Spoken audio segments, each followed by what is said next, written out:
Hoje vamos falar acerca da história de Jesus, que é uma história interessante, mas um tanto triste às vezes, em muitos sentidos. Aqui temos um pequeno mapa de onde Jesus passou a maior parte de sua vida. Ele esteve algum tempo no Egito, quando ele era pequeno, quando era bebê, mas a maioria das histórias acerca de Jesus se passa nesta área aqui, em cidades como Corazim, Canaã, Cafarnaum, Betsaida, todas estas, Nazaré. Esta é a área onde a maior parte dos seus ensinamentos aconteceu. E se descermos um pouco mais, até chegarmos a Belém, e também chegarmos a Jerusalém, este é um grande lago de águas salgadas, até o mar da Galileia. A história de Jesus é a história de alguém que era pastor, alguém que conduz o seu povo. Agora, no meu país, quando eu olho para um pastor, isso não faz muito sentido, porque um pastor no meu país não coloca suas ovelhas em primeiro lugar. De fato, eles têm cães para conduzir o rebanho, quando ele passa por uma porta ou um portão especial. Os cães correm e conduzem as ovelhas de um lado para o outro. Eles as pressionam para que elas se juntem e, de fato, as ovelhas ficam um tanto aterrorizadas durante todo esse processo. Assim que ver um pastor que conduz as suas ovelhas é algo estranho para nós. Mas essa é uma ilustração típica do Oriente Médio, onde os pastores agem de forma diferente. O pastor guia as ovelhas. Vocês percebem aqui que todas estas ovelhas estão olhando para o pastor. E isso é totalmente diferente do que acontece na maioria dos outros países. Isso é típico do Oriente Médio, onde você tem o pastor e o seu pequeno rebanho ao redor. E percebemos que todas as ovelhas estão olhando para ele. É muito bonito. Eu gosto muito disso. E este pastor tinha o rosto tão enrugado que eu tive que tirar uma fotografia dele. Aqui fizemos um pequeno vídeo de uma cena típica de pastor. Novamente, o rebanho está atrás e o pastor vai à frente. Elas confiam no seu pastor. Vamos ver o vídeo. Ele anda e as ovelhas andam. Não deixam que ele se distancie. Elas estão muito ligadas ao pastor. Esta é uma bela imagem. É assim que Jesus se descreve. Como um pastor, ele nos guia e nós o seguimos. A história de Jesus é a história mais impressionante que já aconteceu no universo. Infelizmente, em todos os lugares que visitamos no Oriente Médio, nós percebemos que esses lugares foram transformados em lugares sagrados. As pessoas creem que há alguma santidade nesses lugares. É bonito estar ali e é bom ver esses lugares, mas eles não são intrinsecamente sagrados. Você pode ter um encontro com Jesus no seu próprio quarto. E mesmo aqui. Claro que se você quiser ampliar os seus conhecimentos e ver como a vida era nessa área, aí é diferente. Mas ir para ali para receber uma bênção especial, isso é um engano. Portanto, esta aqui é aparentemente a caverna onde os pastores se encontraram naquela noite. E você pode ver que há aqui uma estrela no chão, e eles foram informados acerca do nascimento de Jesus. E nesta caverna, eles construíram uma igreja, com relevos ao redor e um pastorzinho neste lugar. Quando o anjo apareceu a ele para lhe dizer que Jesus havia nascido em Belém, é provável que os pastores se encontravam em um campo como este. Portanto, a época do ano não poderia ter sido 25 de dezembro, que, de fato, é uma data para o nascimento dos principais deuses pagãos, como Zeus, Osíris, Júpiter e outros. Como os pastores estavam no campo, isso significa que a época era uma época de clima ameno. Não era no meio do inverno, como seria o dia 25 de dezembro. Este aqui é o campo de Ruth, uma história linda, a história de Ruth, a Moabita, que é outra história da Bíblia que nos mostra que Deus não rejeita as nações. Apesar de Moabe ser uma nação apóstata, Alguém de Moabe aceitou a Jesus como seu salvador pessoal. Eles não o conheciam como tal, porque Jesus ainda não havia nascido. Mas eles acreditaram que o Deus de Israel era o Deus verdadeiro e que podia também ser o seu Deus. Esta é a cidade de Belém, onde Jesus nasceu. E há lugares maravilhosos ali. Alguém já foi até lá? Há lugares lindos e as pessoas de lá são maravilhosas. É como se nós fôssemos transportados de volta à Idade Média, em certo sentido. Este senhor aqui, um senhor de idade, me deixou muito impressionado. Vejam que há muitos rostos enrugados ali. E quando você caminha por estas ruas, é fascinante. Eu já visitei ali algumas vezes, é um tanto perigoso estar nesses lugares. Uma vez fomos apedrejados, mas conseguimos sobreviver. Em outra ocasião, éramos os únicos que podíamos viajar de um lado para o outro entre Israel e o Líbano. Experiências fascinantes. Os israelitas vêm, constroem um cerco, simplesmente constroem. E todo mundo que está de um lado tem que permanecer daquele lado, e todas as outras pessoas precisam ficar do outro lado. Aconteceu então que eles puseram uma barreira no meio da propriedade deste homem. E este era o nosso guia turístico. Era o único guia que tinha autorização para estar tanto de um lado quanto do outro. Porque éramos os únicos que podíamos passar de um lado para o outro. Todos os demais tinham que ficar de um lado ou do outro. Creio que foi uma providência divina. Penso que Deus estava conduzindo as coisas. E foi fantástico. Fomos a lugares onde ninguém mais podia ir porque estava tudo bloqueado. Tivemos tudo só para nós. Isso foi muito bom, porque há lugares em Belém onde não se pode nem transitar, porque há muitos turistas. E ali as pessoas precisam passar horas, muito tempo nas filas. Mas nós tivemos a igreja toda para nós, totalmente vazia. E os guias turísticos estavam desesperados por dinheiro. Então eles nos levaram a lugares onde normalmente as pessoas não vão. E foi muito bom. Assim que alguma coisa boa saiu de algo mal. Essas são cenas típicas do mercado local. Este é um açougue ou talho.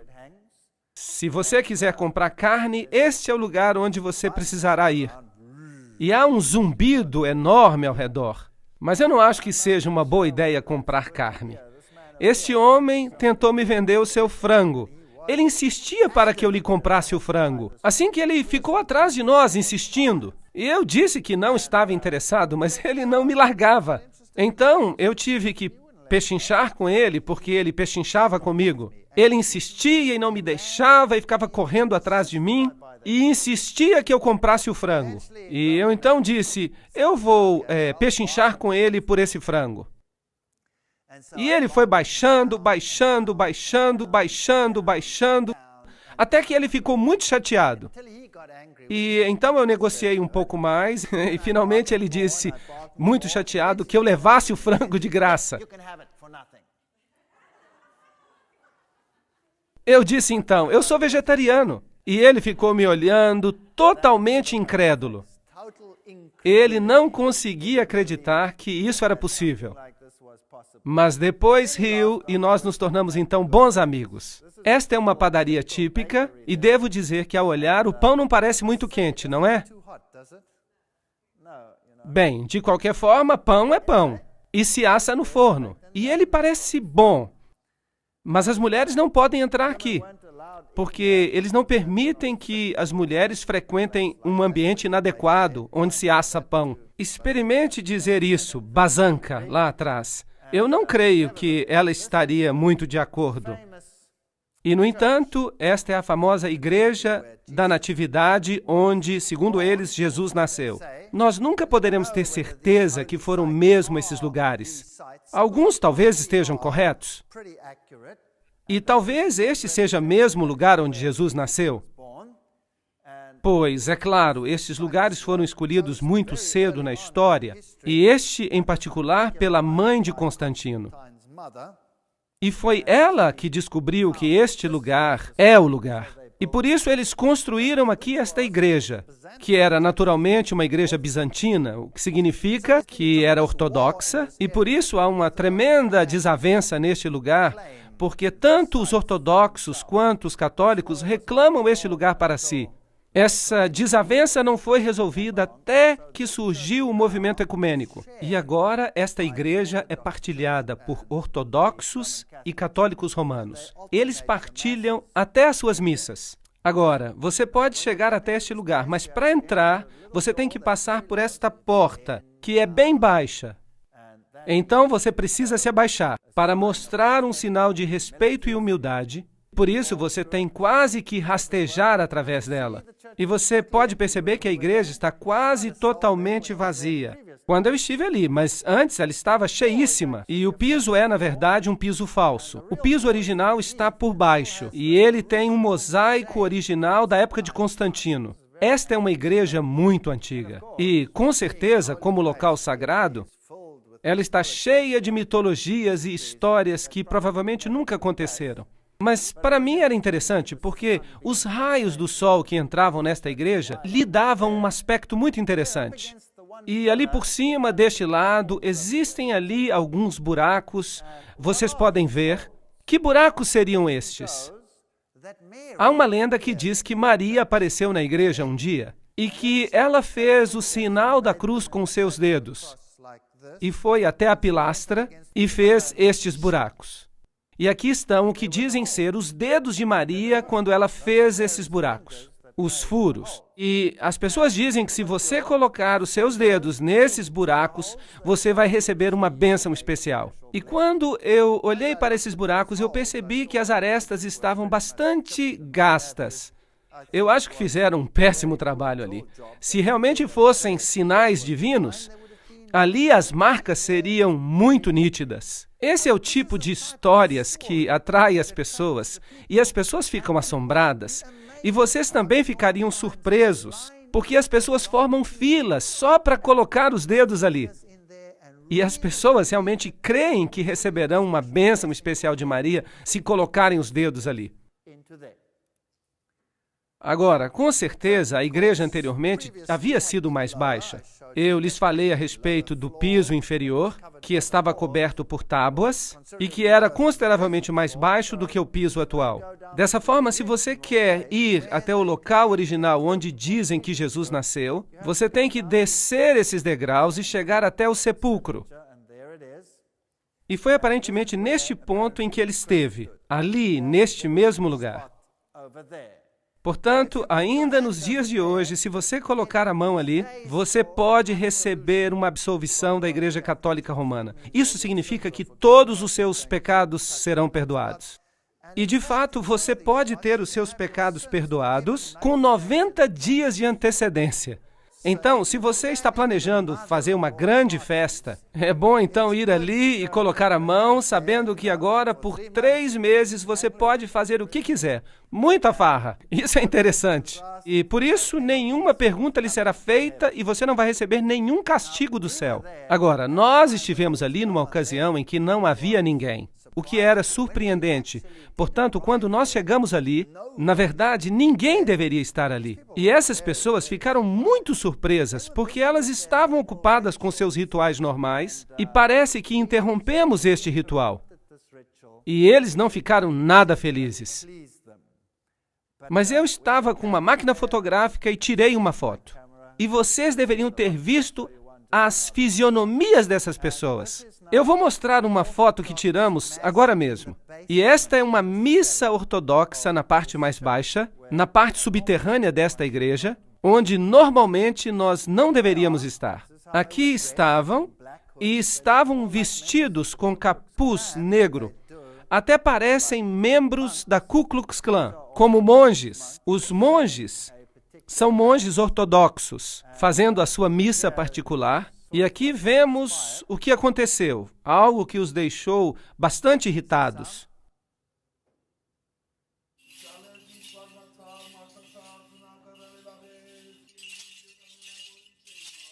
Ele está muito irritado conosco porque nós estamos tirando fotografias.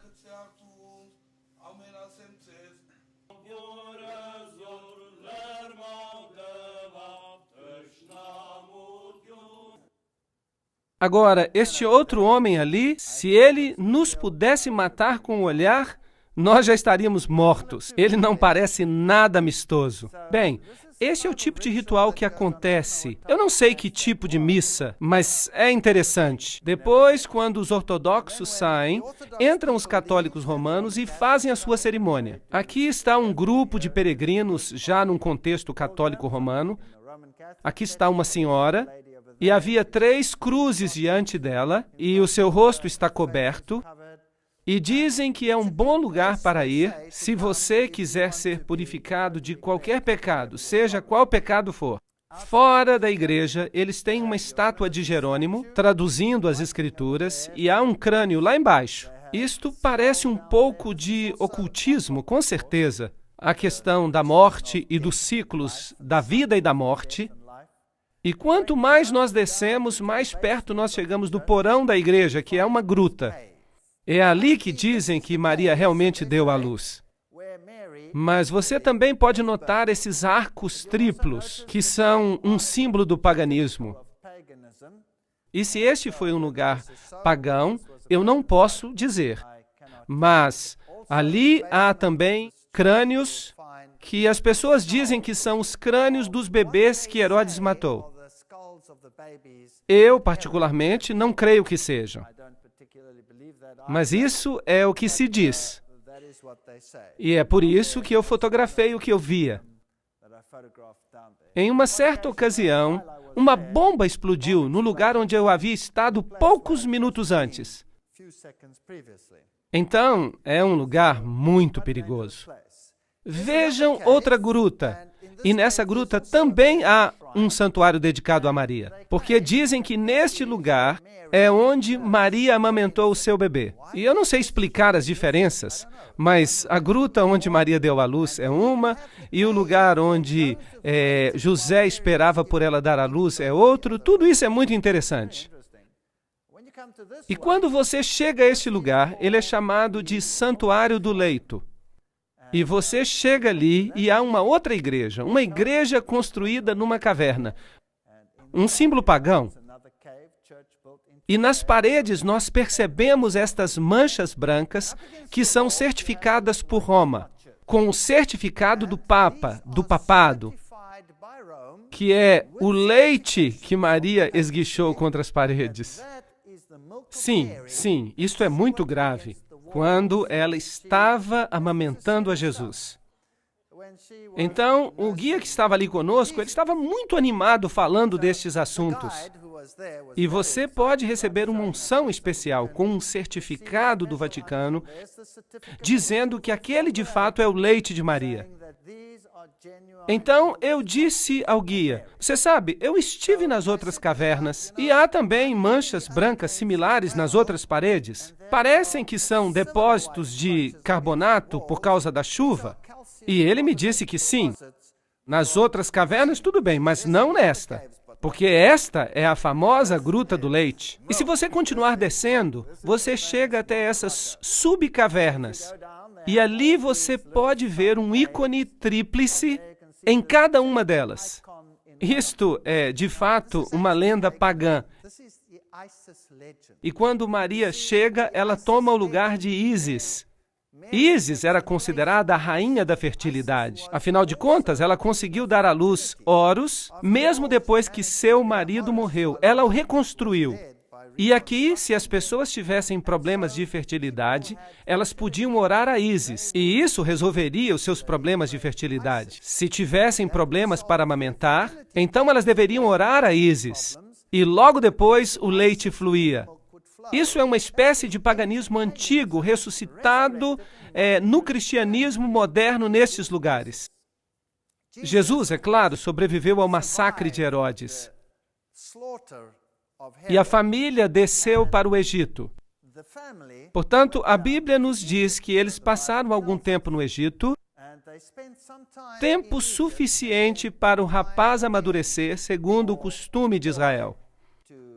Ele retornou do Egito e viveu em Nazaré. Isto é o que a Bíblia nos diz.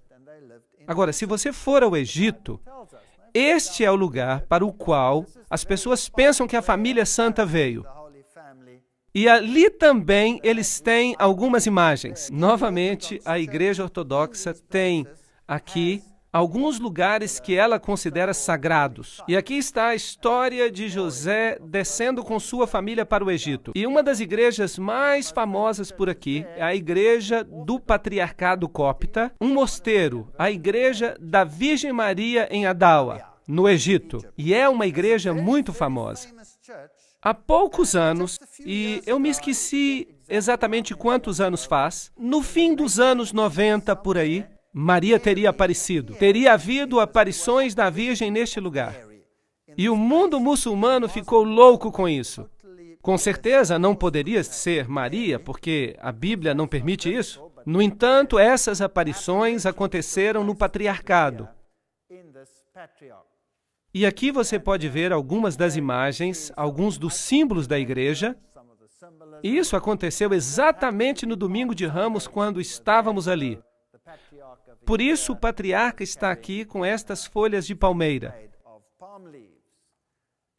E aqui também nesta igreja está representada a história da família santa para o Egito, a sua fuga. E eles acreditam que eles desceram ao longo do rio Nilo e permaneceram neste lugar especificamente. E é fascinante que esta igreja tem também um livro de milagres. E a igreja mantém um registro do que aconteceu. E segundo ela, este livro, que é muito pesado, desceu flutuando no Nilo. E sendo este um lugar sagrado, as pessoas aqui são muito fervorosas e elas anelam por receber essas bênçãos. Este é o livro que veio flutuando no Nilo e estava aberto em uma página específica. É muito interessante. Este aqui é o livro. Vocês estão vendo? Vou aproximar. Há um pequeno letreiro que diz o que aconteceu. E em que página estava aberto? É um livro encadernado com metal, mas eles dizem que ele não afundou, que ele flutuou. Eles dizem que é como o machado de Eliseu. E então dizem que a Bíblia flutuante veio na sexta-feira, dia 12 de março de 1967. Após uma manhã de liturgia, as pessoas notaram que havia um objeto flutuando na água. Estavam perto das margens e notaram que era uma Bíblia que estava flutuando nas águas. E estava aberta em Isaías 19:25. Bendito seja o Egito, meu povo. Apesar de estar encharcada com a água e muito pesada, ela estava à tona. E isso foi considerado um milagre pelo povo. Foi considerado glória para Deus e uma bênção para eles. Agora, o fascinante é que o texto de Isaías 19:25, claro que não diz apenas isso, e é um texto que fala sobre o tempo do fim. Diz que haverá uma bênção para o Egito e para a Síria e para Jerusalém, o que significa que a mensagem de Deus terá chegado até mesmo às nações pagãs e que muitos vão aceitar a justiça de Cristo. De certo modo, é uma bonita profecia para o fim dos tempos. Mas eles se ativeram exclusivamente a esta parte para dizer que eles são um povo escolhido. E é a mesma coisa que faz o Alcorão, também dizendo que os ismaelitas são os herdeiros verdadeiros e não Jacó. Este é o lugar onde veio parar a Bíblia flutuante. Agora, enquanto estamos no Egito, quero apenas mostrar-lhes um lugar que eu considerei fascinante. É um lugar que se chama a Cidade dos Escombros. É o lugar mais horrível que eu já vi em toda a minha vida. Enquanto se viaja pelas ruas do Cairo, a Grande Cairo tem cerca de 50 milhões de pessoas que vivem ali ao redor. É a cidade mais caótica da face da Terra. Não há nada parecido com ela. É o Armagedon que vai acontecer. Mas vocês podem imaginar os despojos, os escombros, a porcaria e o lixo que a cidade produz? Agora, em condições normais numa cidade, o que se faz com o lixo? Leva-se para fora da cidade. E se incinera, ou seja o que for. Mas vocês conseguem imaginar 50 milhões de pessoas vivendo num ambiente como este? E essas pessoas tomam os seus entulhos, o lixo, e o levam para a área pobre. E jogam o lixo nas ruas. E há pessoas pobres que buscam no lixo o seu sustento. vivem no meio do lixo dentro da cidade. Há, de fato, uma cidade de lixo dentro da cidade. E se você tira fotografias, eles ficam muito aborrecidos. Por isso que as minhas fotos aqui não ficaram boas.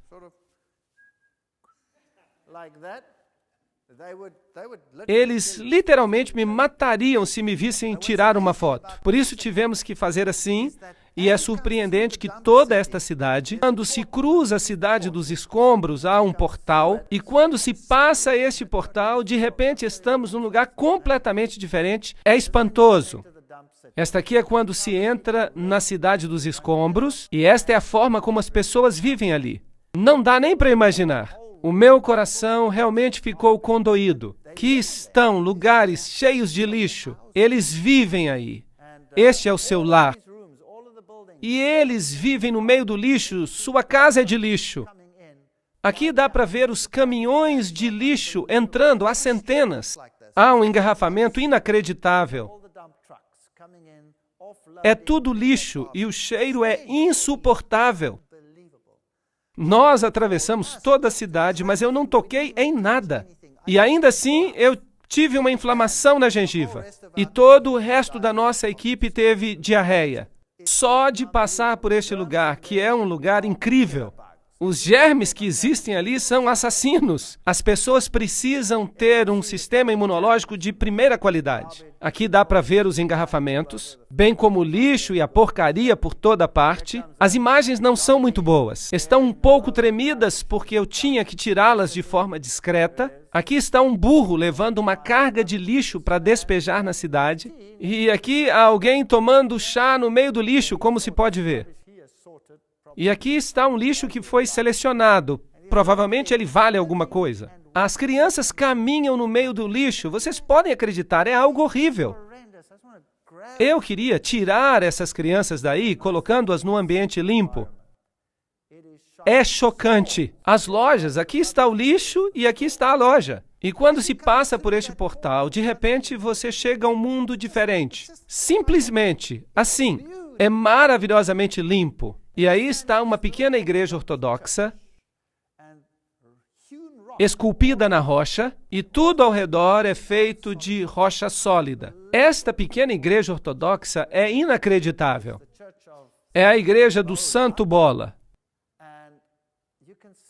Você percebe que é um lugar absolutamente espantoso. Aqui há um anfiteatro e um jovem ortodoxo, polaco ou polonês. Ele passou a vida toda aqui esculpindo este anfiteatro. Um jovem veio e esculpiu toda esta pequena cidade. E aqui está o anfiteatro que ele esculpiu, provavelmente com a ajuda do ambiente. E este é o homem. Ele fez todo o trabalho que você viu. É incrível. Todas as paredes desta cidade foram esculpidas com a história de Jesus. No meio do mundo muçulmano, você passa por uma cidade de escombros e lixo e, de repente, você chega a este lugar limpo e bonito, com esta pequena capela. E a história de Jesus está escrita nas paredes. Jesus e os pastores por aqui. O momento do seu nascimento é retratado ali. A história do nascimento toda esculpida em rocha sólida. Eu sou o bom pastor escrito em rocha sólida. As histórias da Bíblia, a caminhada sobre as águas, a mulher do poço, por exemplo. E estas são esculturas enormes. Apenas para lhe dar uma ideia, esta é uma encarpa de rocha. Uma parede de rocha com esculturas lavradas nela. Cada grande pedra foi transformada em uma obra de arte. Jesus, esta é a história de Lázaro, sua saída do túmulo. Esta é a história de Jesus, sua saída do próprio túmulo. E você percebe como são grandes. Esta é uma fachada enorme, onde ele também trabalhou. E trabalhou em toda esta área. E virou uma história linda de Jesus. Vamos nos aproximar um pouco mais. Enquanto ele estava nos abençoando, então ele subiu ao céu e a imagem seguinte, percebemos o Filho do Homem vindo nas nuvens com grande glória. Um homem transformou esta área num espaço de esperança.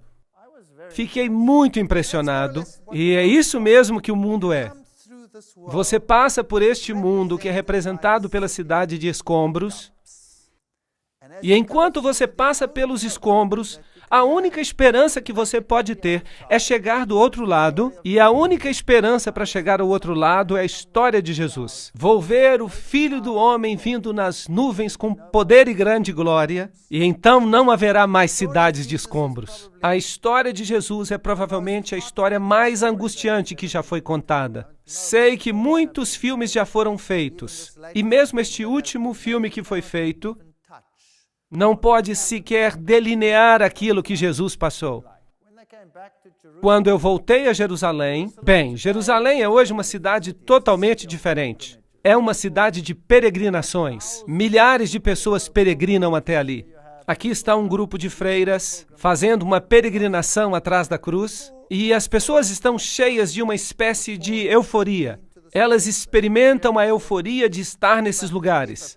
Mas se o lugar toma o lugar de Jesus, isso é um problema. Este é o Muro das Lamentações, e lá está a famosa mesquita na rocha, ao fundo. Este é o Muro das Lamentações, e não faz parte do templo original, senão que é parte do corte exterior do templo. Ao subir as escadas, pode-se ir a esta área hoje. Ninguém está autorizado a entrar ali. Esta é uma réplica do templo como ele seria, uma coluna enorme que faria parte do templo, e ela nos dá uma ideia do tamanho original do templo.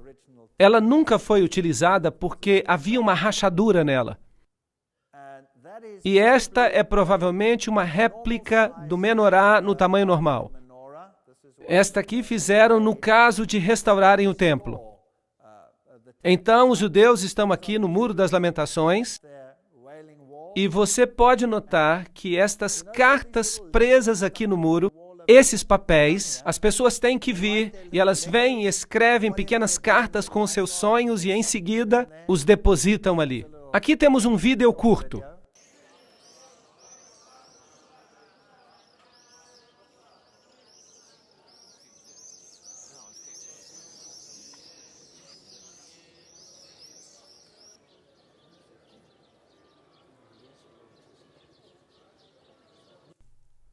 Sabem, quando eu olhei para todas estas coisas, para estes judeus sinceros, em pé, na frente do Muro das Lamentações, mostrando reverência para com o muro, eu me perguntei a mim mesmo, se eles apenas conhecem a rocha, sem compreender a rocha da salvação, se eles simplesmente pudessem compreender que não há salvação em tijolos e que a única salvação está no que esta parede representa. As pessoas têm a tendência de fazer com que lugares comuns sejam considerados santos. Isso é muito triste. E, no entanto, passam por alto a pessoa que esses lugares representam. Debaixo do muro há um túnel e uma passagem chamada secreta. E quando se passa por aqui, chega-se à parte de trás deste lugar, e você pode ver onde os judeus ortodoxos, os rabis, os rabinos, se reúnem. No passado, as pessoas simplesmente os ignorariam, mas os tempos mudaram. Fiquei surpreso. No passado, se você viesse aqui como pagão, eles o detestariam e fariam cara feia. O que faz uma pessoa tão impura num lugar tão santo? Mas eu fiquei surpreso quando estive aqui neste momento, faz 4 meses. A maioria destes rabis ou rabinos veio e me pediu dinheiro, algo que nunca teriam feito há uns 2 ou 3 anos. A situação está ficando ruim neste lado, para que eles façam uma coisa dessa. Mas este é o lugar mais santo, onde se encontram restos do muro antigo. Aqui está um rabi ou rabino ortodoxo fazendo o seu ritual. Repare que ele tem os 10 mandamentos em sua testa. A lei, a Torá, e ele tem também nas suas mãos. Porque a Bíblia diz que você deve atá-los na sua testa e nas suas mãos. Vocês acham que Deus realmente tinha isto em mente, que você fizesse uma réplica e colocasse na testa e nas mãos? Ou você acha que Deus tinha em mente que nós deveríamos pensar e agir conforme suas leis? Isso faz sentido? Penso que faz mais sentido. Aqui está uma pedra típica do lugar antigo do templo. Esta é uma pedra do tempo de Herodes, e esta pedra tem esses orifícios, e eles indicam que ela é uma pedra do templo original. Quando eles voltaram a utilizar as pedras do templo, eles as utilizaram e todos os tipos de estrutura foram construídas com elas. Este é o sepulcro de Davi. E da mesma forma como nos lugares católicos, só que aqui quem visita mais são os judeus. Este é o lugar onde Jesus foi batizado, e é aqui, na verdade, que a história começa. A história diz que quando Jesus foi batizado, a voz de Deus foi ouvida, dizendo: "Este é o Filho amado em quem me comprazo." E a partir daí, a Bíblia nos diz que Jesus foi levado ao deserto para ser tentado. E Mateus capítulo 4, versículo 2 diz: "E tendo jejuado 40 dias e 40 noites, teve fome. Se tu és o Filho de Deus, manda que estas pedras se transformem em pães", disse Satanás. É uma declaração interessante. Se tu és o Filho de Deus, primeiramente há uma pergunta com dúvida sobre a autenticidade de Deus, e da palavra de Deus, e do Filho de Deus e sua veracidade. E então ele o desafia a ordenar que as pedras se transformem em pães. Mas Jesus respondeu: "Está escrito, nem só de pão viverá o homem, mas de toda palavra que sai da boca de Deus." Claro que é necessário uma boa versão, uma versão fiel como a King James em inglês para ler, senão não vai ser a mesma coisa. Mas isso é outra história. Nem só de pão viverá o homem, mas de toda palavra que sai da boca de Deus. Agora, pensemos nas tentações e pensemos que não foram tentações tão grandes assim. Mas de fato foram, porque nessas tentações Jesus foi tentado em todas as condições peculiares ao ser humano. A primeira coisa que Adão e Eva fizeram foi comer da árvore do bem e do mal. Em outras palavras, o apetite. Era bom comer, mas foi um de seus problemas. E nele Jesus triunfou depois de jejuar 40 dias e 40 noites, onde Adão e Eva falharam, apesar de todo o esplendor e luxo que tinham, conquistando o apetite e conquistando a dúvida. Se tu és o Filho de Deus, Deus realmente disse isto. Portanto, aqui Jesus vence o pecado da dúvida, e ele venceu o pecado do apetite humano, e também a paixão. Tudo de uma vez só. E a tentação deve ter sido muito pior do que a tentação de Adão e Eva. Este é o lugar mais alto do muro antigo. Não temos, de fato, o templo, que deveria estar mais ou menos aqui. Portanto, originalmente, o diabo deve tê-lo trazido a algum lugar por aqui, onde está o muro, e ele o convidou para que ele se jogasse daqui abaixo. Vamos a este lugar aqui para termos uma noção da altura. E a segunda tentação é: se tu és o Filho de Deus, novamente a mesma declaração, pergunta duvidosa, lança-te daqui abaixo, porque está escrito que aos seus anjos dará ordens a teu respeito, e estenderei a minha mão para que não tropeces em pedra alguma. Respondeu-lhe Jesus: também está escrito, não tentarás o Senhor teu Deus. Esta é a segunda grande tentação do homem. E é uma realidade triste.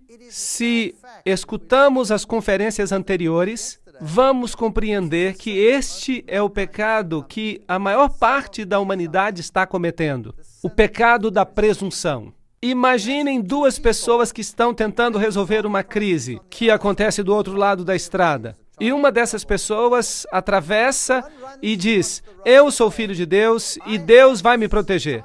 Atravessa para o outro lado da estrada. Mas outro vem e diz: Deus existe e há uma crise do outro lado. Ajuda-me a cruzar esta estrada.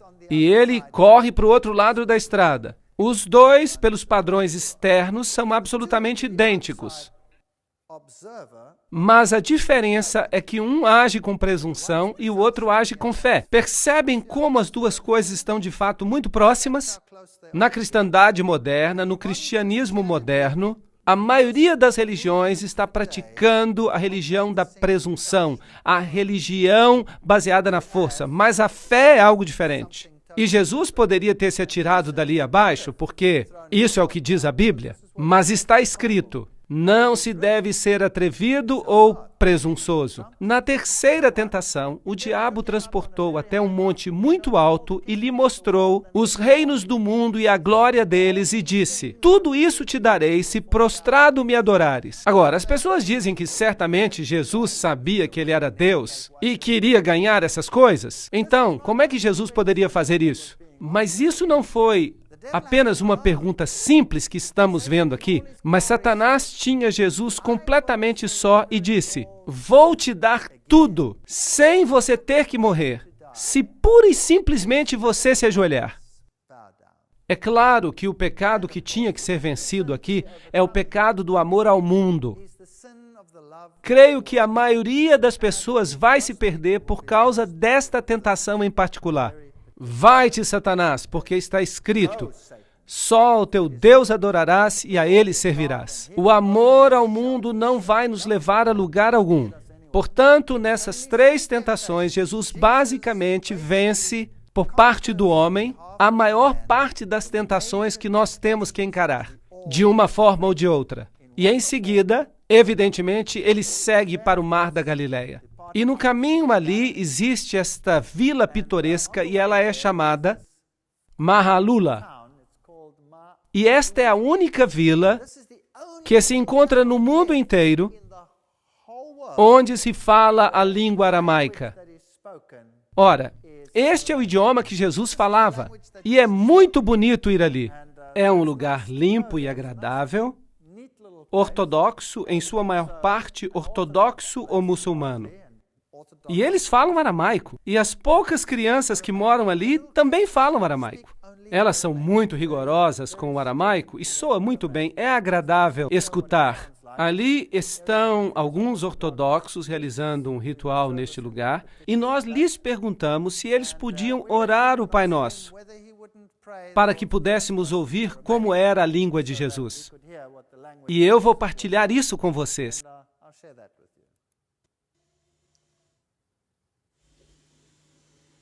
أبوناحتي بشمو يجكاتاش يشماخ يثالي والكاخ جثك اللي روتشاخ يخبش مو تشيب على رعا أبيح لحماح أخو اليوماح وفر ليحتي يوثح إخمن غفر لتمخت عن مينح ولو فاشتخل الناح تشاري بيوثح بيس حصل الناح مشيدا.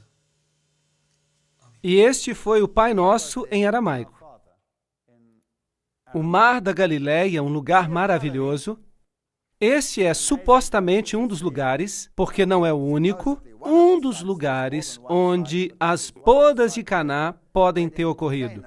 E vejam aqueles jarros ali. É como se você estivesse vendo os jarros originais. Como este. Este era o jarro de pedra áspera, onde primeiramente eles esvaziavam os líquidos e logo os guardavam nos jarros de barro. Esta é a cidade de Jesus. Este é o lugar onde realmente Jesus realizou a maior parte da sua obra e onde fez a maior parte das suas pregações. A cidade de Cafarnaum. E eu vou levá-los até lá na próxima parte.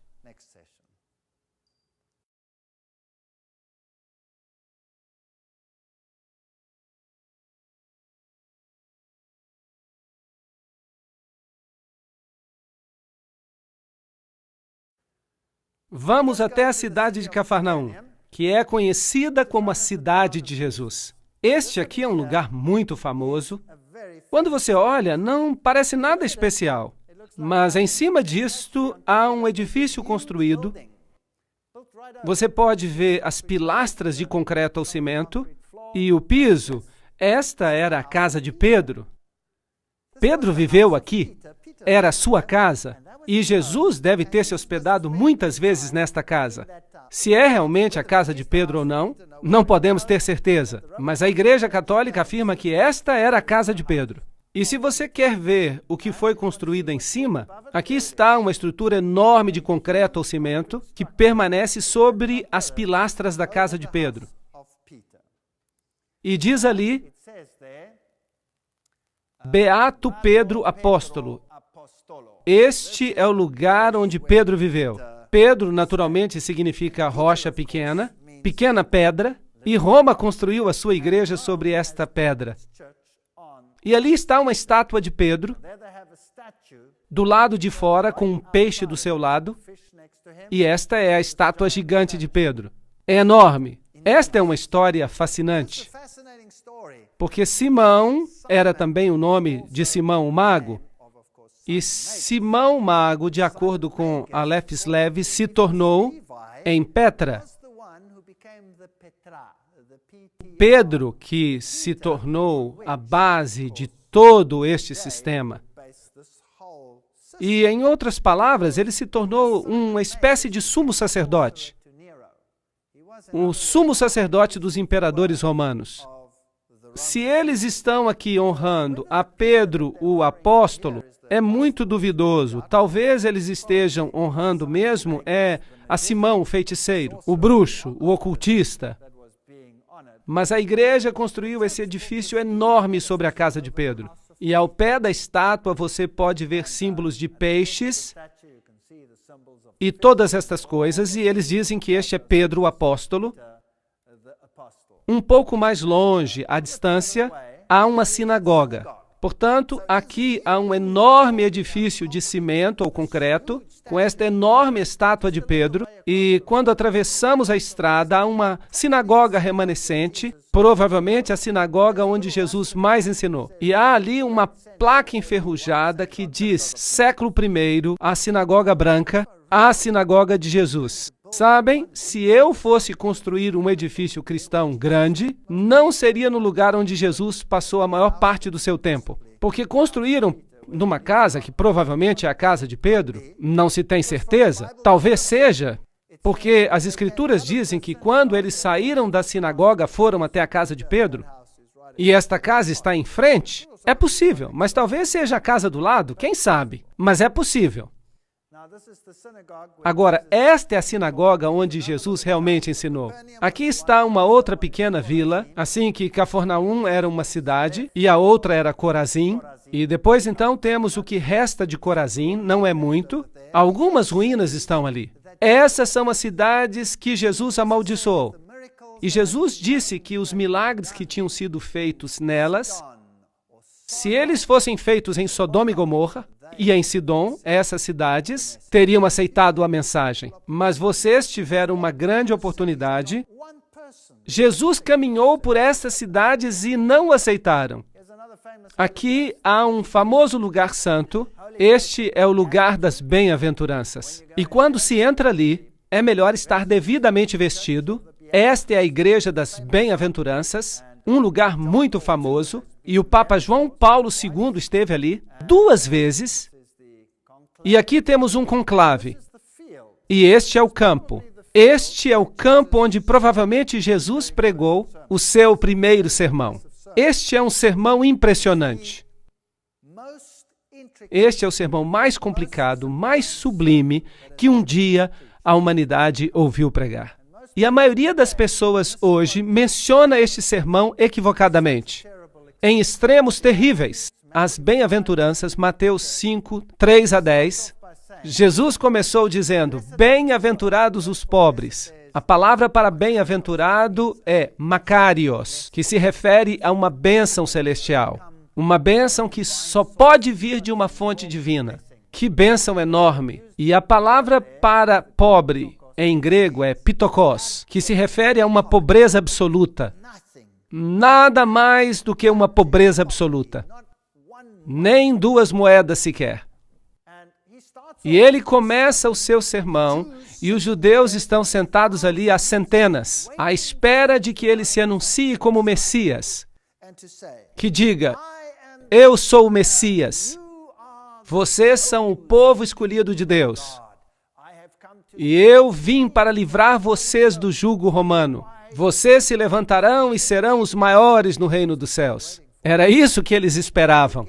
Mas o que é que Jesus cita nas suas primeiras palavras como Messias?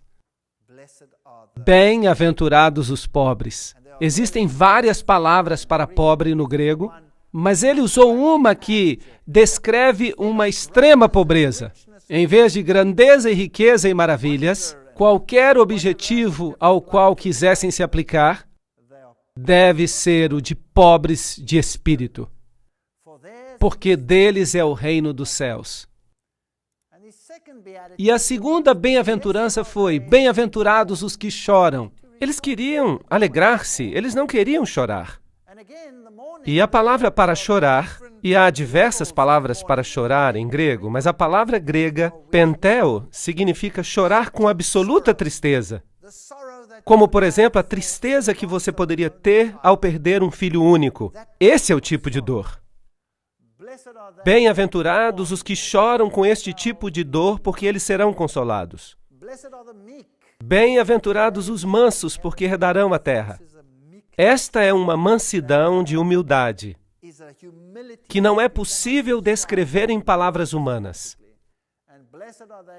E bem-aventurados os que têm fome e sede de justiça, porque eles serão fartos.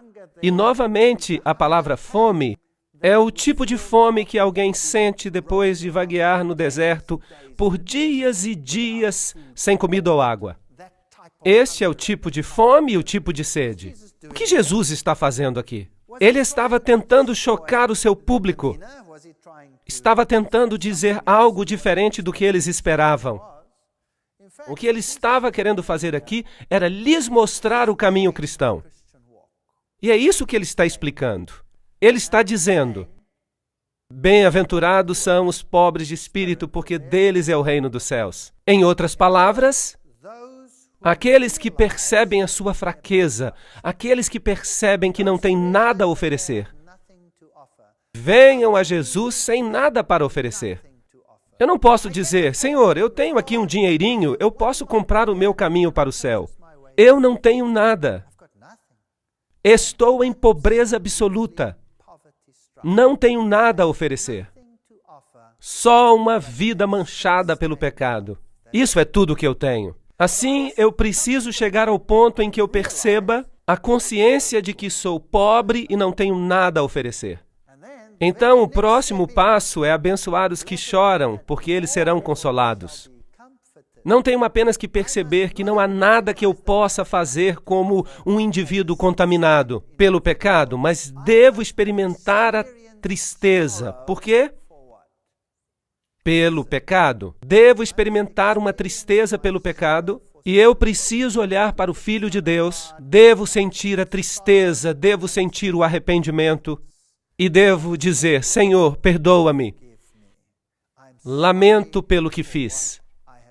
Um arrependimento genuíno é o passo seguinte na caminhada cristã. Bem-aventurados os mansos. Depois que você percebe a sua fraqueza, uma vez que você percebe que você é o responsável pela morte do Filho de Deus, uma vez que você tem experimentado uma tristeza verdadeira, não há mais tempo para você ficar em um alto pedestal pensando que é melhor do que os outros. É hora de descer e experimentar a humildade. E saber que os outros e Deus são melhores do que você. É um caminho muito difícil para a humanidade viajar nele. É o contrário de todas as emoções humanas. Bem-aventurados os que têm fome e sede de justiça, porque serão fartos. A caminhada cristã não termina quando percebemos que somos pecadores, ou quando estamos tristes e humildes. Ela tem que continuar em um processo conhecido como santificação. Significa: Senhor, muda o meu caráter perverso. E Paulo diz: eu preciso crucificar o velho homem cada dia e devo pedir a Deus para me transformar. E eu tenho um modelo perfeito que é Jesus Cristo. Por isso devo dizer: Senhor, transforma-me à tua imagem, que eu possa realmente refletir a ti. Desejo ser como tu és e menos como eu. Porque realmente eu me encontro numa situação bastante lamentável. Esta é a caminhada cristã. Mas qual é o passo seguinte? Depois de fazer isso, então você poderá ser misericordioso, porque está escrito: alcançarão a misericórdia. Percebem? Nós temos a tendência de pensar que nós somos melhores do que os outros. E por isso nós nos tornamos críticos. Um dos maiores problemas da igreja é o senso crítico, não é verdade? Você sabe que aquela pessoa faz uma coisa ou outra e você sabe que aquele jovem está metido em drogas. Quer dizer, o que você esperava? Afinal de contas, os pais dele são assim ou assado? Em vez de você saciar a fome, olhando para si mesmo, olhe para você mesmo, veja quão miserável você é. Mas você pensa que eles são piores do que você. Por quê? Porque você não tem piedade e compaixão por eles. Do mesmo jeito que Deus teve piedade e compaixão de você. Não é isso do que se trata? Por isso Jesus diz que uma vez que você tenha chegado a esta estrada, uma vez que você tenha experimentado o arrependimento, uma vez que você tenha sentido tristeza pelos seus pecados, e uma vez que você tenha descido do seu pedestal, uma vez que você tenha pedido a Deus que o transforme e seja misericordioso, então você conseguirá ser misericordioso e ter compaixão daqueles que não tiveram a mesma oportunidade de compreender o que você compreendeu. Bem-aventurados os misericordiosos. E em seguida, bem-aventurados os puros de coração, porque eles verão a Deus. Lembro-me quando vim para esta igreja, eu vim do mundo. Eu era muito mundano, usava palavras ásperas. A universidade é muito dura e você tem que lutar para chegar ao topo. E a minha mente estava cheia de lixo. Mas eu disse a Deus, tu sabes que eu não quero ter mais uma mente como eu tenho. Então, Deus, ajuda-me a limpar a minha mente, a desenvolver bons pensamentos, onde agora eu só tenho maus pensamentos. Este é um processo de santificação. O cristianismo não é apenas conhecer Jesus. Não é bom só conhecer Jesus. Você não será salvo apenas por conhecer a Jesus. Por acaso o diabo não conhece a Jesus? Será que o diabo vai ser salvo só porque ele conhece a Jesus? Não. Temos que permitir que Deus nos mude, que limpe o nosso coração, as nossas atitudes. Bem-aventurados os pacificadores, porque eles serão chamados filhos de Deus. Conseguem ver? Só depois de passarmos por toda uma série de crescimento, é possível tornar-se um pacificador. Agora, o que é um pacificador? O pacificador é alguém que tem a paz de Deus no seu coração. Muita paz têm os que amam a sua lei, diz o Salmo 119, 105. Trata-se de uma peça que é um pedaço do céu. Todas as vezes que eu olho para isso, eu me maravilho. Às vezes os políticos tomam esta frase e a aplicam a si mesmos. Eles se dão grandes prêmios sem terem passado por qualquer uma dessas etapas da vida cristã. Mas eles não são pacificadores, porque um pacificador é alguém que fez as pazes com Deus. Aí é um pacificador. Bem-aventurados os que sofrem perseguição. Não é incrível? Por causa da minha justiça, porque deles é o reino dos céus. Qual é a última coisa que o Senhor menciona aqui? Qual é a última bem-aventurança? Benditos os que são perseguidos. Em outras palavras, se você passar por este processo, se você sentir tristeza pelo pecado, se você pedir perdão, se você permitir que o Senhor lhe mude a vida e o coração, se você estiver disposto a descer do seu pedestal, e se quiser a paz de Deus no seu coração, isso será uma irritação para o mundo. Então vão perseguir você. Isso é uma garantia. E este é o processo de caminhada cristã, totalmente oposto ao que o homem apresenta no mundo hoje em dia. As lições que Jesus ensinou perto do Mar da Galileia são as mais fundamentais que o ser humano precisa aprender. Temos que pegar a nossa Bíblia e estar alerta. Se você tem uma dessas Bíblias onde as palavras de Jesus estão em vermelho, é preciso estar atento. Vamos lê-las apenas como história? Não, vamos lê-las cuidadosamente, porque é Deus que está falando diretamente conosco. Cada palavra é um dom de Deus. Cada palavra, mesmo os mas e os pois, estão em seu lugar por razões específicas. Por isso é preciso prestar atenção àquilo que Jesus ensinou. Aqui está um barco típico do Mar da Galileia. Há pequenos povoados ao redor, não mudou muito. Aqui está um barco que foi encontrado depois de uma grande seca e aparentemente é um barco da época de Jesus. Por isso, este é o tipo de barco no qual Jesus esteve com Pedro e seus discípulos quando ensinou. Grandes lições. Peguem suas Bíblias novamente e leiam as palavras de Jesus. E diga a você mesmo, Aqui está Deus me falando. Há poder nestas palavras. Este aqui é o túmulo de Lázaro, é o lugar onde Lázaro esteve. É um túmulo escuro, obviamente, e hoje em dia é considerado santo. Mas imagine que neste lugar Jesus chamou um homem morto em faixas para fora do seu túmulo e provou que a ressurreição e a vida está nele. E ele fez isto um pouco antes de ir a Jerusalém. O último ato da obra de sua vida. E enquanto ele se aproximava de Jerusalém, você pode imaginar o que se passava pela sua mente? Esta é a cidade de Jerusalém. E várias portas da cidade antiga ainda estão lá.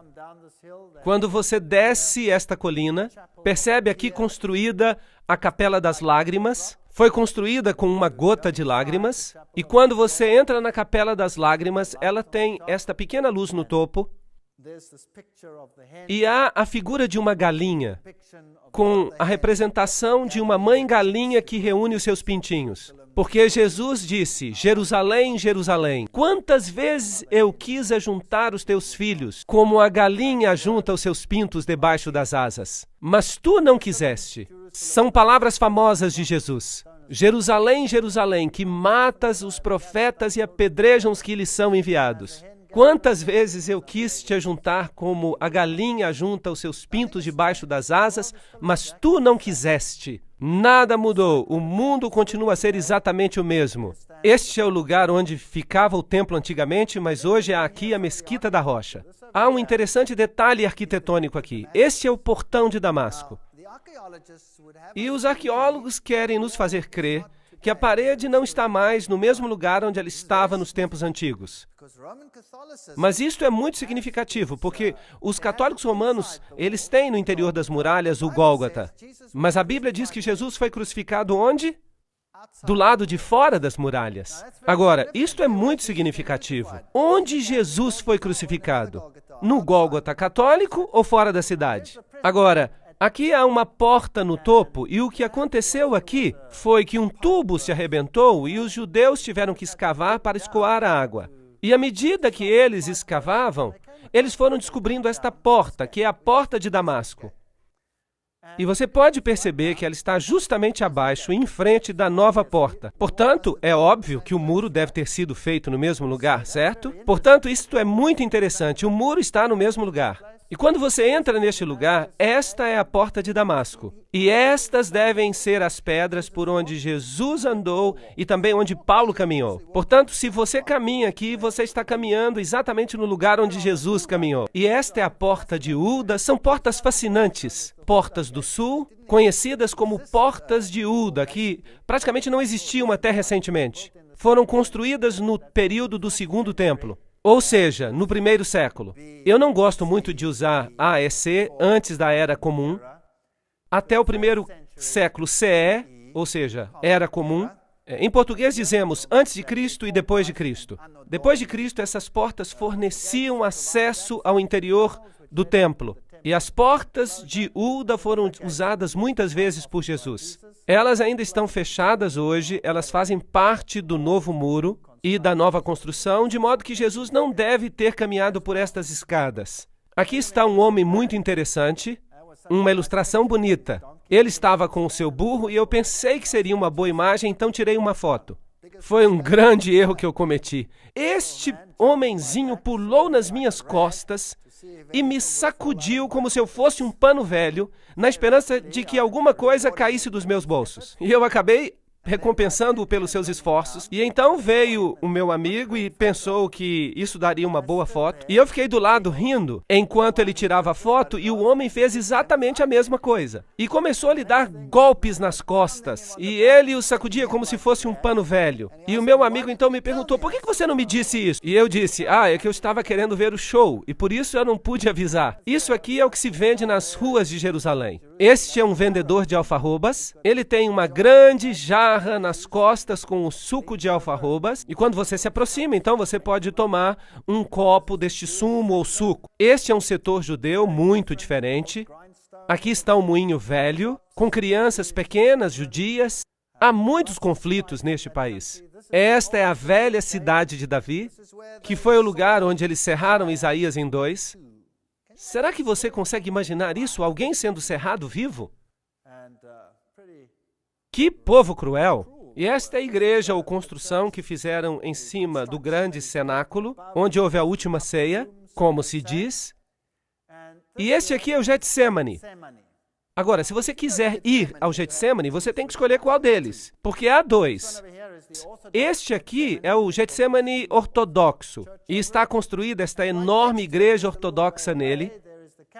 E ao lado, um pouco mais afastado, está o Getsemane católico. E do lado de fora há estas enormes oliveiras, e se diz aqui que estas oliveiras são descendentes daquelas onde Jesus foi orar. Lembram-se que Jesus disse ali, a minha alma está cheia de tristeza até a morte. Ficai aqui e velai comigo. Mateus 26, 38.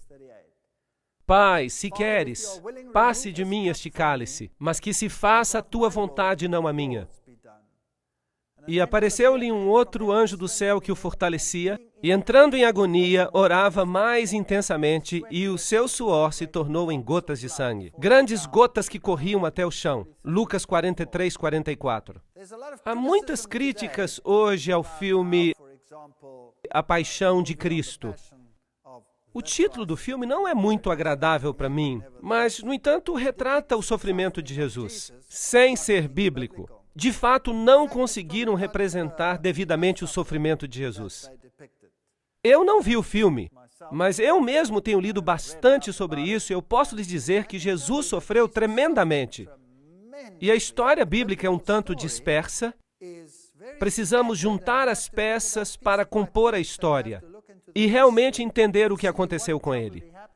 O que se passou com Jesus no jardim foi que ele tinha tanta ansiedade que os vasos sanguíneos da sua pele se romperam. Esta é uma condição médica que ocorre algumas vezes ainda hoje. E é muito raro que alguém sobreviva a esta condição. O estresse e o trauma são tão grandes quando os vasos sanguíneos se rompem por ansiedade que as pessoas normalmente morrem. Portanto, o que deve ter acontecido aqui é exatamente a mesma coisa. E Jesus podia ter morrido aqui, mas apareceu um anjo do céu e o fortaleceu, para prepará-lo para o que estava por acontecer. A Bíblia nos diz que nessa noite os discípulos o abandonaram e fugiram. Marcos 14, 15. Todos o abandonaram. Este é o Getsemane católico, apostólico romano. E aí está, mais uma vez, a famosa pedra onde se diz que ele orou e suou gotas de sangue. Agora, é preciso lembrar que o paganismo também é louco por pedras. O paganismo tem grutas famosas, pedras famosas, e as pedras formavam uma parte muito importante do paganismo. Mas também nas histórias da Bíblia, os patriarcas também fizeram altares de pedra. Mas eles não adoravam as pedras. Eles cultuavam a Deus, mas utilizavam as pedras como altares de sacrifício a Deus, que eram um tipo do sacrifício de Cristo. É uma história completamente diferente. De modo que aqui está aparentemente uma pedra santa onde prenderam a Jesus. E estes devem ser os degraus por onde o levaram, porque eles dão no templo de Caifás, se vocês quiserem chamá-lo assim. Porque não é bem um templo, é mais um palácio. E aqui está uma representação ao lado, como se Jesus tivesse sido conduzido por esses degraus, com cordas, mas a Bíblia não menciona isso. Hoje, esta igreja católica romana foi construída neste lugar. E provavelmente este é um lugar arqueologicamente correto. E aqui estava o assento do sumo sacerdote, que nesse ano era Caifás. Agora, aqui há uma confusão na Bíblia, porque quando trouxeram a Jesus, o levaram a Anás. Agora, Anás era o sogro de Caifás. E ele era o sumo sacerdote anterior. Portanto, como a fama de sumo sacerdote ficava na família, naturalmente, então, o sumo sacerdote do ano anterior, mais velho, era ainda honrado como sumo sacerdote, embora não fosse mais o sumo sacerdote. E por isso a Bíblia é frequentemente criticada pela sua descrição. Mas a sua descrição está correta. E alguns críticos dizem também que ninguém como Caifás de fato existiu. Bem, finalmente eles encontraram o seu sarcófago, com o nome de Caifás, sumo sacerdote, sobre ele. Portanto, isto é histórico também. Então, quando olhamos para o julgamento de Jesus, a Bíblia menciona 7 julgamentos de Jesus. O que é fascinante, porque o número 7 é o número de Deus. Mas não se percebe isso com a leitura casual dos evangelhos. Sobre estes 7 julgamentos, é preciso analisar os 4 evangelhos e associá-los cuidadosamente aos acontecimentos, porque nem todos os julgamentos estão em todos os evangelhos. Alguns se concentram em Pilatos, outros se concentram no julgamento de Herodes. Jesus foi primeiramente levado a Anás. Primeiro a Anás. E ali houve um julgamento perante Anás. E foi ali que o servo de Anás o atingiu no rosto. O feriu no rosto, porque Anás perguntou a ele o que estava fazendo, ou o interrogou acerca do que estava fazendo. E Jesus disse, não fiz nada em segredo. Que pergunta era essa? Porque Jesus sempre havia pregado na sinagoga. Então, o servo de Anás o feriu no rosto. Então, este foi o primeiro julgamento de Jesus. E logo ele foi levado com Anás ao sumo sacerdote daquele ano, que era Caifás. Portanto, Anás e Caifás devem ter feito um outro julgamento conjunto. Dali saíram para o julgamento da noite. Houve um julgamento à noite. E a Bíblia simplesmente diz que Jesus foi colocado numa cova, profeticamente no livro dos Salmos, e logo tiveram um julgamento pela manhã, porque de acordo com a sua lei era ilegal ter um julgamento à noite. Tinham que fazê-lo depois do nascimento do sol. Portanto, houve um julgamento com Anás, houve um julgamento com Caifás e Anás, houve um julgamento à noite por parte do Sinédrio, e depois reuniram mais uma vez todo o Sinédrio e fizeram outro julgamento pela manhã. E então acharam que Jesus era culpado e o levaram em seguida a Pilatos. Pilatos fez a sua análise, mas não quis tomar a decisão sozinho. E por isso o enviou a Herodes. E Herodes fez um julgamento, mas tampouco quis decidir sozinho. E o enviou de volta a Pilatos. E houve então um julgamento final, quando Jesus foi entregue aos judeus para a crucifixão. 7 julgamentos ao todo. Portanto, este é o primeiro lugar onde Jesus esteve. Hoje, com certeza, é um lugar famoso, onde Pedro é novamente honrado. E Maria, com a imagem de uma deusa. E a caminho para a capela da manjedoura, do Santíssimo Sacramento, o pátio, o calabouço. Este é o lugar onde os presos eram mantidos durante a noite para o julgamento. E esses são os buracos nas rochas. O que era normalmente feito era que seus braços eram colocados aqui, de modo que umas mãos passavam por aqui, outras passavam por ali, e em seguida eram amarrados e ficavam pendurados de frente. Agora, se os judeus consideravam que alguém era culpado, eles tinham o direito de castigá-lo com açoites. Mas a pena capital, a pena de morte, era um direito exclusivamente romano. Eles precisavam obter permissão dos romanos. Isso era uma lei romana. Mas César lhes permitia castigar com açoites aqueles a quem consideravam culpados. 3 chicotadas pela frente e 3 chicotadas pelas costas. E eles consideraram a Jesus culpado, como a Bíblia relata, e impuseram nele cerca de 26 chicotadas no peito. É possível, embora a Bíblia não mencione. E aqui está um calabouço, onde eles deixavam as pessoas e eram colocadas ali nuas. E aqui estão algumas cruzes bizantinas na parede, o que mostra que os primeiros cristãos reconheciam este lugar. A pessoa então era baixada a este calabouço. Em outras palavras, ficava em escuridão total.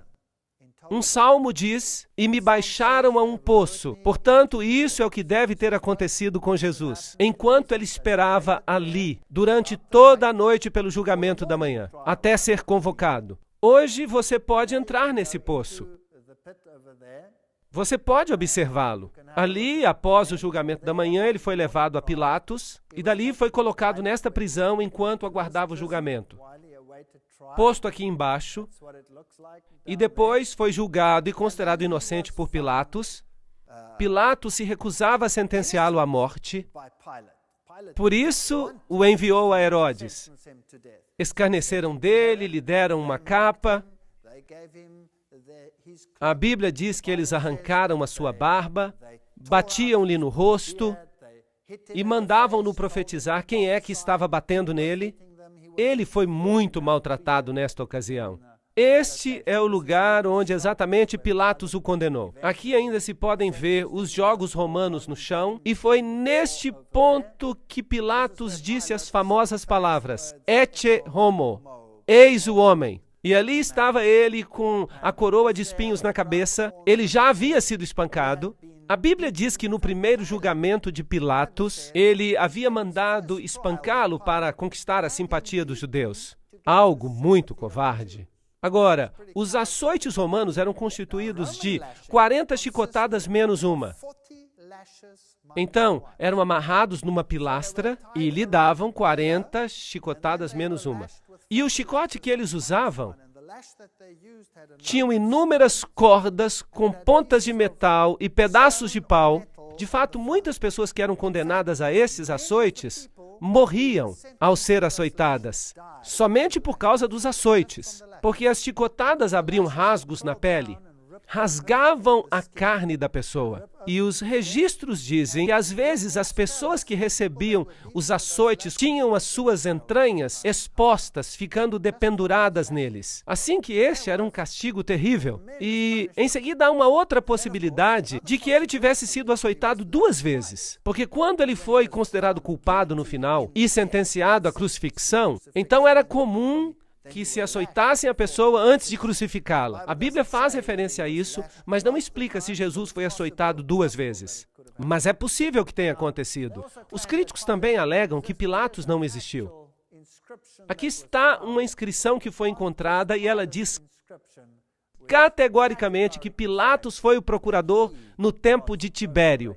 Assim que, biblicamente e arqueologicamente, não há maneira alguma que possa fazer com que a história bíblica seja negada. De modo que algumas pessoas descrevem os açoites dessa forma. Outras pessoas descrevem os açoites como se Jesus estivesse agachado sobre uma pilastra horizontal e que o castigavam dessa forma. E a Bíblia diz que quando colocaram uma coroa de espinhos sobre a sua cabeça e colocaram uma vara na sua mão, tomaram-lhe a vara e golpeavam com ela a sua cabeça. E a expressão grega usada é que ele foi golpeado inúmeras vezes, de modo que o sofrimento de Jesus foi enorme. A Bíblia, de qualquer forma, descreve que ele foi ferido, e a ferida que ele tinha era uma ferida enorme. Era uma chaga grande, de cima a baixo. Portanto, Jesus sofreu como nenhum outro homem havia sofrido. Por nenhum outro homem ou por nenhum outro ato criminoso na história da humanidade.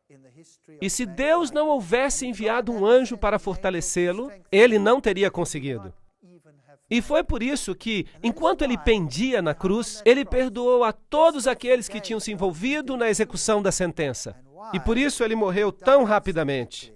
Enquanto outros ficaram ali mais tempo ainda vivos, e por isso tiveram as suas pernas quebradas, que era uma forma de garantir que eles continuariam na cruz e acabariam morrendo ali. Vejam, se eles continuassem dependurados no sábado, se não morressem na sexta-feira, então eles teriam que lhes quebrar as pernas, porque no sábado eles poderiam descer da cruz. E isso seria um desastre, porque eles podiam fugir e não haveria ninguém para capturá-los no sábado. E por isso eles lhes quebravam as pernas. A história é terrível naqueles tempos antigos. E a Bíblia também diz que eles o levaram ao Gólgota. Agora, esta é uma rua famosa, é a Via Dolorosa, onde ele deve ter caminhado e, de acordo com a Bíblia, sido levado para fora da cidade. Isso significa que ele deve ter descido por esta rua e saído por esta porta, que se chamava Porta das Ovelhas. E ele deve ter ido até ali, o que faz sentido, porque a Porta das Ovelhas era aquela através da qual os sacrifícios eram levados para serem queimados do lado de fora da cidade.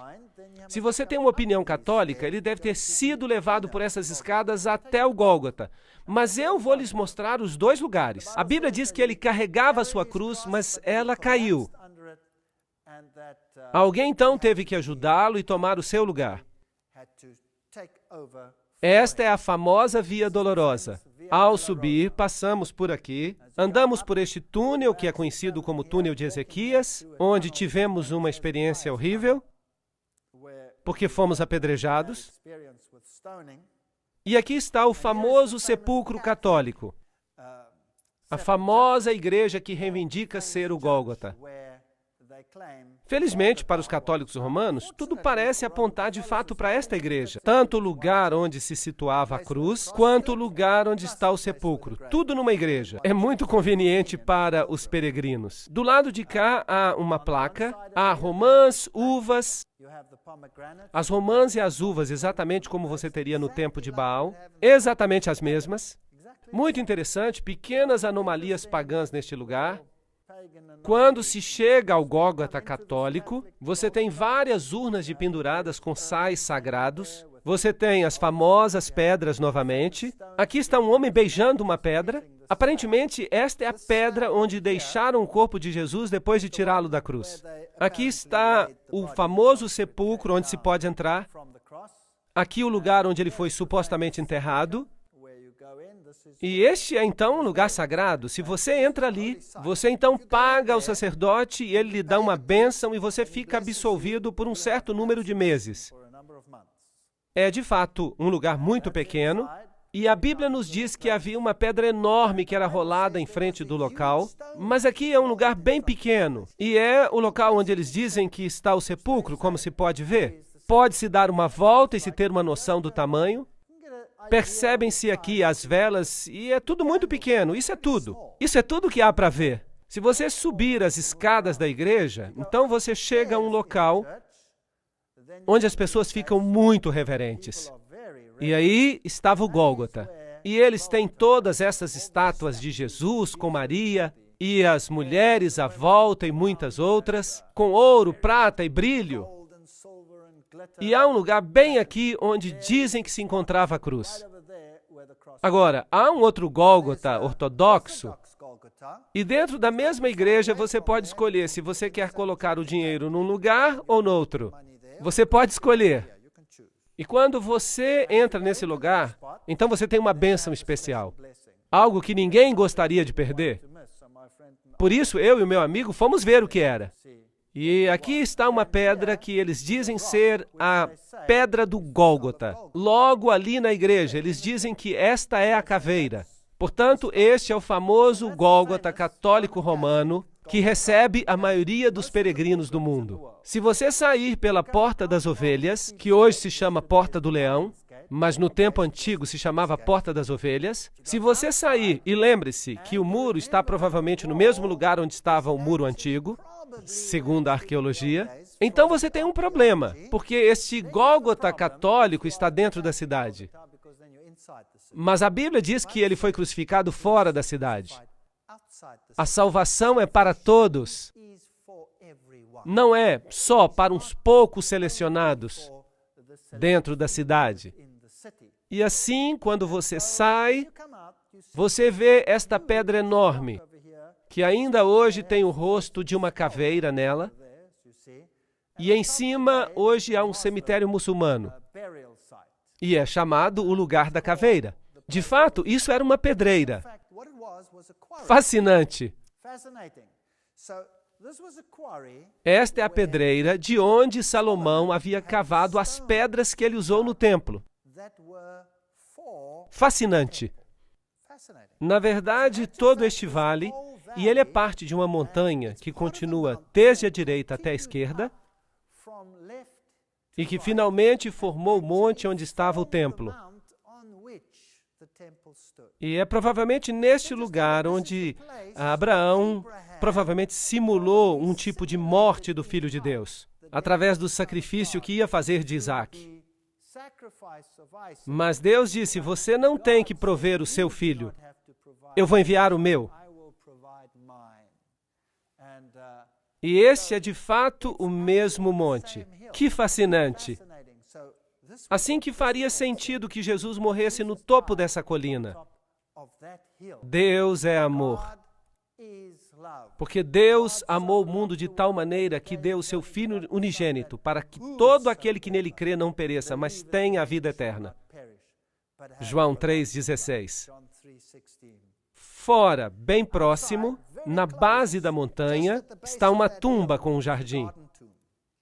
E em seguida tomaram o corpo de Jesus e o envolveram com linho e especiarias, da maneira como os judeus costumavam sepultar. E nas proximidades do lugar onde foi crucificado havia um jardim, e no jardim havia um sepulcro, que nunca havia sido utilizado para enterrar a ninguém. Isso é o que a Bíblia diz. Portanto, é totalmente diferente do local que está dentro da cidade. Portanto, há um jardim fora da cidade, e ainda hoje este belo jardim existe, mas a palavra jardim na Bíblia significa uma espécie de fazenda, um vinhedo, e aqui há um velho lagar para uvas, portanto faz sentido, e ainda hoje é um belo jardim.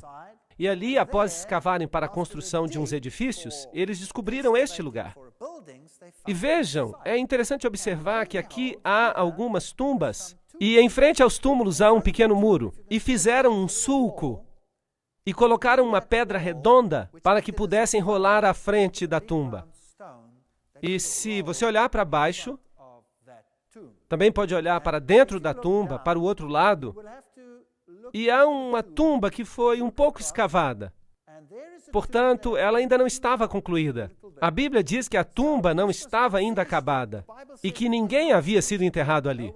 E a Bíblia diz que os discípulos se agacharam para ver o que estava lá dentro, para que pudessem olhar. E eles podem ter olhado por aqui e passado por aqui e veriam que a tumba estava vazia. Portanto, isso se encaixa perfeitamente com a descrição bíblica. Também neste jardim há esta erva, ela cresce por aqui, dela fazem uma droga que pode anestesiar, e era misturada com vinho, e assim anestesiavam as pessoas enquanto elas estavam na cruz, mas Jesus se recusou a beber dela. E este é um pastor metodista que ministra neste lugar. Esta é uma pedra típica. Este é o túmulo de Herodes, um dos poucos sepulcros intactos deste tipo hoje. O de Jesus era provavelmente similar. Portanto, aqui é provavelmente o lugar do jardim da tumba. Há um pequeno sulco à frente onde teria estado uma grande pedra redonda que teria sido removida. Isso faz muito mais sentido para mim do que o outro Gólgota. E dentro se vê que as pessoas de fato acreditam que é um lugar santo. E por isso elas vêm aqui para orar e ser reverentes. Tudo bem, mas está escrito aqui, ele não está aqui, ele ressuscitou. E isso para mim é o âmago da questão. Ele não está aqui, ele ressuscitou. O meu Deus, eu não tenho que buscá-lo num lugar sagrado ou entrar em algum buraco. Ele ressuscitou. Posso falar com ele aqui mesmo. Posso caminhar com ele onde quer que eu esteja, porque ele me pode ouvir. Porque ele é a ressurreição e a vida. Quem crê em mim, ainda que esteja morto, viverá. João 11, 25. Porque pela graça sois salvos por meio da fé. Efésios 2, verso 8. Sabem, uma religião que se baseia em formalidades é muito vazia, uma vez que se tenha experimentado a Jesus Cristo. Aqui está o Monte das Oliveiras, a Capela da Ascensão, uma pequena capela, e aparentemente este é o lugar de onde Jesus subiu aos céus. E esta aqui é a famosa Porta de Ouro.